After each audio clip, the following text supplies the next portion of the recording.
Hepiniz hoş geldiniz arkadaşlar. Ben Batuhan. Bugün sizlerle Alfred Beni ile Mikhail Tal arasında 1958 yılında oynanan bir oyunu paylaşmak istiyorum. Analizimize geçmeden önce videolardan memnunsanız like atmayı, Alfred Beni hakkında olabilir, Mikhail Tal hakkında olabilir yorumlarınız varsa yorumlar kısmına bekliyorum ve de içeriklerimden memnunsanız da abone olup bildirimleri açabilirsiniz diyerek isterseniz oyunumuza başlayalım.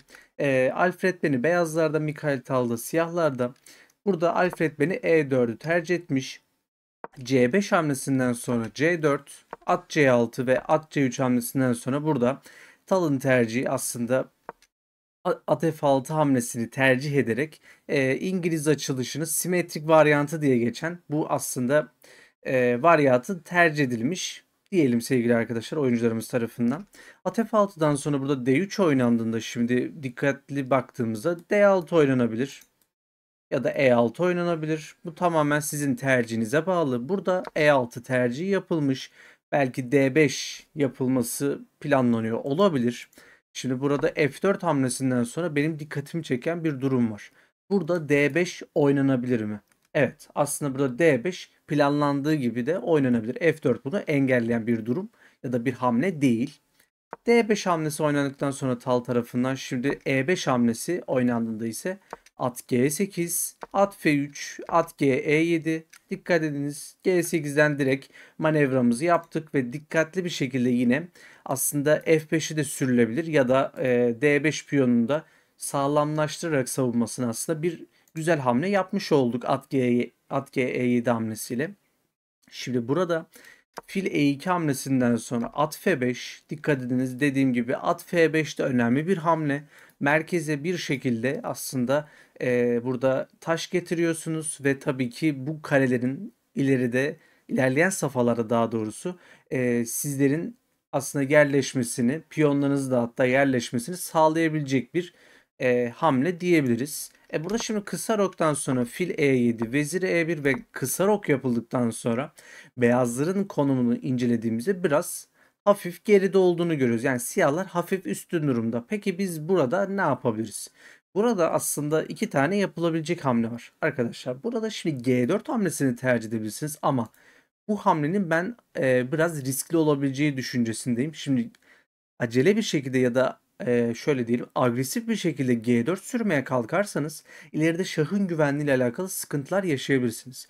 Burada daha da güvenli olan bir hamle açıkçası fil D1 hamlesi. Fil D1 hamlesinden sonra manevra yaparak belki de ilerleyen süreçte C2, B3 hatta ve hatta A4 özür dilerim B3 ve A4 hamlelerini oynayabilirsiniz.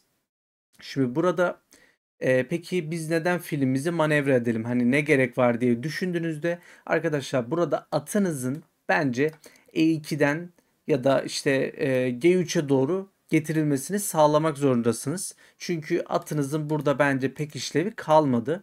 Diyebilirsiniz ki burada B5 oynayabiliriz ya da A4 oynayabiliriz. Açıkçası bunun çok doğru bir hamle olacağını düşünmüyorum. A6 ve B5 hamleleri burada bize göz kırpmakta. Hatta ve hatta ona gerek kalmadan vezir hamleleri bile oynanabilecek aslında durumda gözüküyoruz yani. O yüzden zorlamanın bir anlamı yok. Peki biz bu kadar konuştuk. Burada Alfred Bell'in oynadığı hamle nedir diye sorduğunuzda at D1 hamlesini tercih etmiş. Aslında oyuncumuz burada F2'den ben dönebilirim. Benim için herhangi bir sorun yok diye bize bir mesaj vermek istemiş. Tamam. Gayet güzel. Burada şimdi Tal DC4 oynadı. DC4'ten sonra at B4. At B4 çok önemli ve kritik bir hamle. Buna vereceğiniz yanıt çok güzel bir yanıt olmalı. Yani işte A3 oynayabilirsiniz. Belki A3 bile iyi olmayabilir bilemiyoruz. Belki de işte vezir hamleleriyle bir şekilde yanıt vermeliyiz. Hatta vezir C3 de oynanabilir zannediyorum. Vezir C3'ün herhangi bir sakıncası yok burada. Vezir F2 daha kuvvetli bir hamle olarak gözükmekte bizler için. Ama burada şimdi vezir C3 hamlesini önerdiğimizde şöyle bir sıkıntı var. Burada gerçekten büyük bir sıkıntıyla karşılaşıyoruz. B6 hamlesini oynamanız sizler için orta vadede aslında daha avantajlı bir konum veriyor sevgili arkadaşlar. Vezir C3'ün sakıncası bu. Oynayabileceğiniz en iyi hamle vezir F2 hamlesiydi diyebiliriz. Siyahların biraz hafif üstünlüğünü kırabilmek amacıyla tabii ki vezir F2 dediğimiz gibi daha sağlıklı gözükmekte. Burada B6 hamlesi oynanabilirdi ama Tal'ın burada tercihi at D4 hamlesi olmuş. At D4'ten sonra ve aslında Alfred Beni'nin şaşırdığım bir şekilde oynadığı bir hamle daha var. Ve bu hamle gerçekten hoş olmayan bir hamle. Yani biraz anlamsız bulduğum bir hamle. Burada fil D3 oynamayı tercih etmiş. Arkadaşlar şimdi şöyle bir durum var. Fil çifti avantajının bir tarafa hediye edilmesi gerçekten hoş bir durum olmayabilir. Fil çiftinin gerçekten öneminin daha o zamanlar anlaşılmadığını düşünenlerdenim. Fil çifti oyun ortasında ve oyun sonunda gerçekten sizler için büyük bir avantaj sağlayabilecek bir nasıl diyelim avantaj diyelim, yani direkt avantaj olarak bunu adlandırabiliriz. Sizler için bir artı olacaktır. Ama şimdi siz kendi elinizde burada at D3'ü sağlamaya çalışırsanız burada gerçekten fil çiftinizi kaybetme durumuyla karşı karşıya kalıyorsunuz. Ama şöyle bir durum var. Siz bunu almak zorunda değilsiniz. Burada daha kuvvetli hamleler olan B6 ya da B5 hamlelerini tercih edebilirsiniz. Burada aslında Tal'ın yaptığı hamle bence gayet mantıklı. B5 hamlesi oynanmış Tal tarafından. CB5'ten sonra burada şimdi şöyle bir soru geliyor aklımıza. Siz B5'i burada fil B7 amacıyla mı oynadınız? Çünkü burada fil B7 oynarsanız burada bir sıkıntı var demektir. Çünkü arkadaşlar öncelikle sizin B5'teki amacınız burada fil B7 oynamak olmamalı. Peki ne oynayabiliriz hocam? Biz B5'i oynadıktan sonra CB5 alındığında ben burada ne oynamalıyım? Arkadaşlar daha demin bahsettiğim gibi at D3 hamlesini tercih etmelisiniz. Ve bunu kesinlikle öneriyorum. Çünkü siz fil çiftini aldığınızda ve sizde fil çifti olduğunda gerçekten avantaj elde edebileceğiniz bir konum oluşma ihtimali yüksek. Burada at D3 tercihi yapılmadı. Şimdi fil B7 yapıldığında ne olacak? Burada açıkçası fil C4 gibi güzel bir hamle var. Fil C4'e nasıl yanıtı vereceksiniz? Vermeniz gereken yanıt aslında bence gayet mantıklı bir yanıt olacaktır. At B C2 gibi bir hamle yapılabilir. Burada Tal'ın tercihi at D5 olmuş. Peki büyük ustamızın bir bildiği vardır. O yüzden devam ediyorum. Vezir D2 hamlesi oynadıktan sonra at B6. At B6'dan sonra fil E2 ve vezir C7 hamlesinden sonra burada kırışmaların aslında önü açılıyor gibi olsa da burada at D4 ve C4'ten sonra herhangi bir kırışma durumu gerçekleşmeyecek ve burada tekrardan Alfred Beni fil D3 oynayarak maça devam etmiş sevgili arkadaş. Şimdi burada bir duraksamamın sebebi var. Sizler siyahlar olarak biraz hafif durumdasınız. Yani hafif üstün durumdasınız. Sizler burada ne planlamalısınız? Açıkçası burada benim aklıma gelen husus orta vadede at D5, at B4, hatta ve hatta at C2, at E1 hamlelerini planlamaya çalışmak. Peki bu atın bu kadar ilerlemesini biz beyazlar olarak müsaade etmeli miyiz ya da edilmeli mi? Edilmemeli. Zaten beyazlar da bunun yolunu arayacaklar. Önümüzdeki aslında konumlarda göreceğiz. Burada gerçekten atın çok işlevsel bir şekilde kullanıldığını Tal tarafından göreceğiz. Şimdi at D5 oynandığında A3, dikkat ediniz, B4'ü engellemek amacıyla, at B4'ü engellemek amacıyla burada bir hamle yapılıyor. A6 oynandıktan sonra burada hiç beğenilmeyen bir hamle olsa da aslında burada at B4'ün biraz önünü açmış oluyoruz. B A3, özür dilerim, B A6 yapılabilirdi ama burada vezir E2 tercihi yapıldıktan sonra dikkat ediniz. Burada A B5 gibi muhteşem bir hamle var.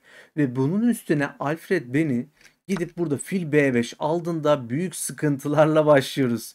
Daha demin bahsettiğim bir durum vardı. Hatırladınız mı? At B4, at C2 ve at E1 hamleleri var burada. Ve gerçekten aslında bize bunun önünü açan bir hamle oldu bu. Fil B5 ve tabii ki daha demin oynanmayan aslında B6 hamlesi gerçekten bu bahsettiğimiz durumun önünü açan bir durum oldu. Çünkü bu atın gerçekten neler yapabileceğini birazdan göreceğiz. Şimdi peki at B4 yapmamıza bir sakınca var mı? Hayır, at B4 yapmamıza hiçbir sorun yok. Burada at B4 yapabilirsiniz ama burada Tal'ın kaçırdığı bir hamle oldu da diyemiyorum aslında. Burada oynadığı hamlenin bir mantığı var. Çünkü vezir B6 oynadığınızda, yani ikinci önerilen hamle bu. Vezir B6 hamlesi yaptığınızda şimdi burada bir ince hamle var aslında. Bunu tabii Alfred Beni kaçırmamış, görmüş ama Sizler burada D3 oynadığınızda açarak şah çektiniz ve tabii ki veziri tehdit ederek geldiniz. Bu da aslında ilgi çekici bir hamle olarak duruyor diyebilirim. Burada şah H1 oynadıktan sonra şimdi at B4 oynandığında atı alamazsınız. Kaleniz boşta. At B4 o zaman gayet güzel bir hamle oldu ama Alfred Beni'nin buna verdiği yanıt benim çok hoşuma gitti. A4 gibi bir yanıt vermiş. Şimdi burada at B4'ü oynamamızın sebeplerinden biri olarak da aslında daha demin belirtmedim ama burada D3 oynama fikri gerçekten çok kuvvetliydi.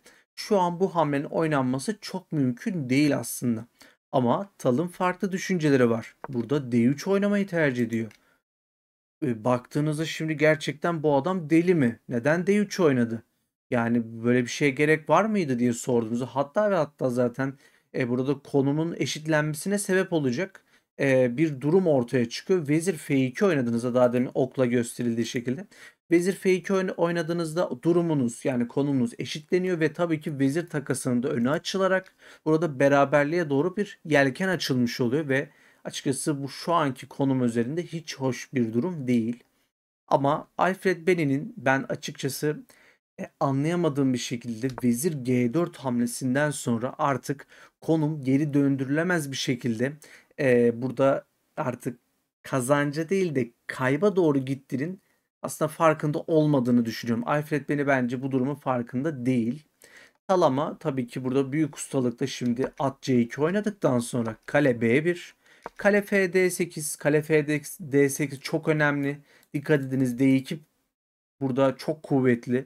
Gerçekten bu piyonu nasıl durduracaksınız hiçbir fikrim yok. Ve D2 yaptıktan sonra burada at E1 fikirleri çok kuvvetli. Burada gerçekten Alfred Beni nasıl dayanacak hep beraber seyredeceğiz. Fil D2 oynadıktan sonra arkadaşlar burada Tal'ın bence artık yaptığı son hata. Burada vezir D4 gibi bir hamle yapılmış Tal tarafından. Burada fark ettiyseniz satranç iki tarafında hatalar yapabileceği ve aslında bu hataların değerlendirilip kişilerin ya da hani oyuncuların burada bu hataları değerlendirerek bir üstünlük elde edebileceğini gördüğümüz bir konu. Satranç da böyle bir şey aslında.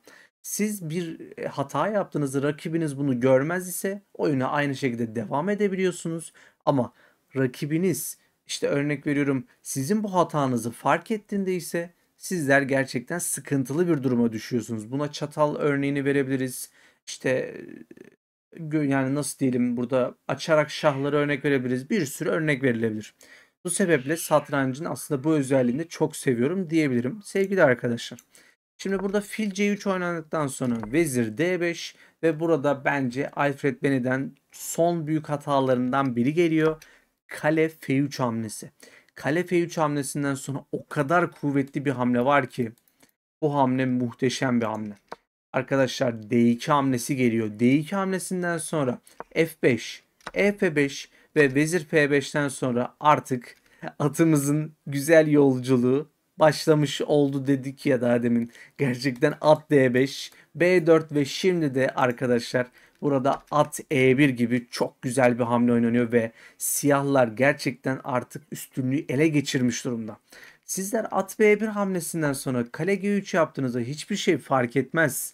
Burada at G2 gibi harika bir hamleden sonra şah G1, fil C5 ve şah F1 hamlesinden sonra Tal'dan burada artık muhteşem bir nokta yani atışı diyebiliriz artık. Arkadaşlar daha deminden benim manevralar yaptığımız atımız F4 sayesinde artık burada feda da edilebiliyor ve rakibinizin gerçekten çok zor durumda kaldığı bu hamle sayesinde yani bilgisayarın muhteşem olarak tanımlaması gerçekten çok güzel. Harika bir hamle. Sizler burada vezir F4 alamıyorsunuz. Vezir F4 alırsanız ki aslında alınacak birazdan seyredeceğiz. Vezir F4 alırsanız burada muhteşem şeyler yaşıyorsunuz. Yani burada biraz çelişkili konuşuyorum. Yorumlarda da belirttiniz ama yani burada muhteşem bir hata geliyor. Harika bir şey bu. Burada şimdi kale G7 oynanıyor. Burada şah F8 oynandıktan sonra at fedasını kabul ediyorsunuz. Bu muhteşem bir hata. Böyle bir hata yapamazsınız. Atı kabul ederseniz yani fedasını kabul ederseniz arkadaşlar burada vezir H1 şah E2'den sonra vezir E1 ile mat var.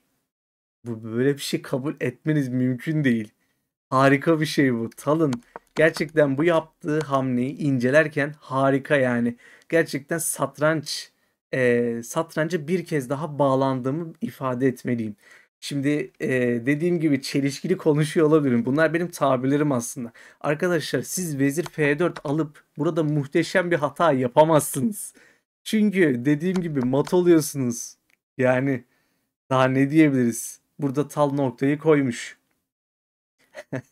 Gayet güzel bir maç. Ben analiz ederken çok keyif aldım. Aslında at F4 hamlesini gördükten sonra Tal'ın maçların daha da derinlemesine incelenmesi gerektiğini düşünüyorum. Elimden geldiğince de aslında yapmaya çalışacağım bunu. Çünkü gerçekten çok incelikler barındırıyor diyebilirim sevgili arkadaşlar. Diyerek analizimizi ve videomuzu sonlandıralım. Umarım öğretici ve keyifli bir analiz yapabilmişimdir.